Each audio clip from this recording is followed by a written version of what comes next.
Explain my no vote. Yes, ma'am.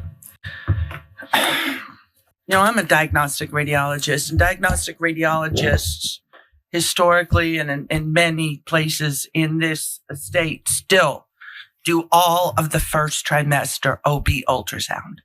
So I am extraordinarily personally familiar with the development of a fetus in the womb. And for you to sit here and say that at 15 weeks, a fetus has a functional heart, a 4-chamber heart that can survive on its own is fallacious. That is not true. There is no viability. There's Kentucky State Senator Karen Berg schooling her colleagues, at least the scientific parts, about what they're debating. Of course, they're talking about limiting women's rights and women's choices again with another bill banning abortions after 15 weeks. Let's go to some of the details of this bill and what they're trying to push through. Kentucky lawmakers took another step Wednesday toward banning abortions after 15 weeks of pregnancy with an eye toward a looming US Supreme Court decision on abortion rights. We've seen all these states that are trying to set themselves up and hope that the Supreme Court does step in and do things according to the way they would like. The bill, which won Senate passing 31-6 in the state, it's modeled after Mississippi law under review by the nation's high court in a case that could dramatically limit abortion rights in the US. The Kentucky measure next advances to the House, and Republicans do hold supermajorities in both chambers. Again, this is just in the state of Kentucky, so no surprise there. But Berg did go on to explain about her no vote on this bill, and she's being the only woman there really had a particular voice here. Let's listen. I look around at my colleagues on this committee. I am the only woman on this podium right now. I am the only physician sitting on this podium. This bill is a medical sham. It does not follow medicine. It does not even purport to listen to medicine.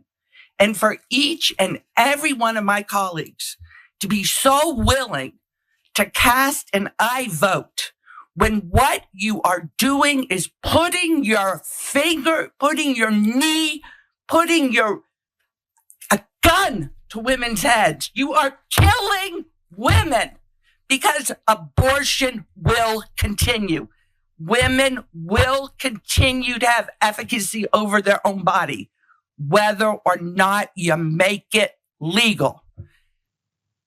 Well, fiery words there, and I got fired up. I love seeing stuff like that. But this is one of those things when you see Francesca, when you see someone that's on these types of that's in the Senate here in the state, is a woman, the only one that's on that panel there that is, and she gives her perspective. This is where diversity means something, and it's also reasons why I think many conservatives don't like actual diversity, because they have to listen to someone's life experiences, someone's expertise in the field, and also where they come from, which none of these other guys have that perspective. They don't want it because then they have to answer for it.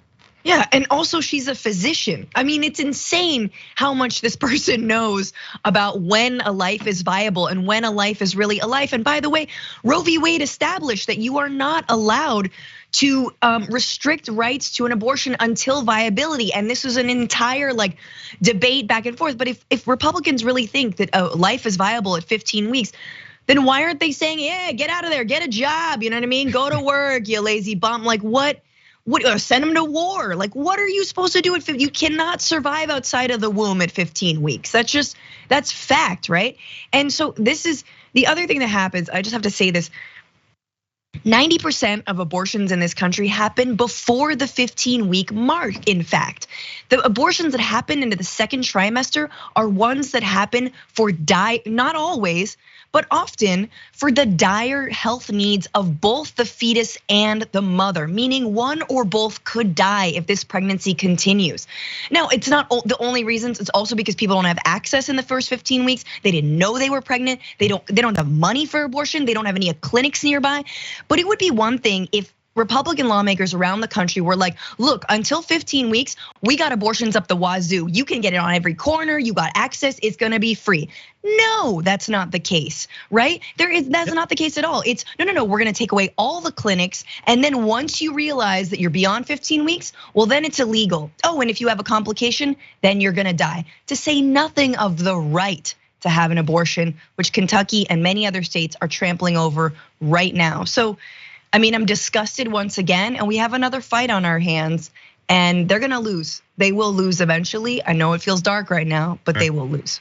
This is one of those things that there is knowledge of that. They do know about the viability, and that's why things are being proposed about 6 weeks, because they know that at 15 there are a certain percentage, a certain number of women that do choose whichever way that they'd like to, because that's their right to do so, and they want to eliminate that. So you take the knowledge and then use it in a way to fight against someone, not to have any more knowledge about how you may go about serving your constituents, but how to make sure that you have this division and say one side is evil and our side is this glorious human side, which by the way, we'll sneak in our own kinds of abortions and cheating and scandals, all these things that we say we're too moral to actually participate in. We'll do that secretly while we actually benefit and profit off of saying that you're the evil one. It's the game that goes in that circle. The bottom line at all of this is the reason why they don't care about once kids are here. They actually don't care about kids. It's about political expediency and getting more power and getting back in office. All this is. And then she comes with a little bit of truth, and who knows what their responses may be.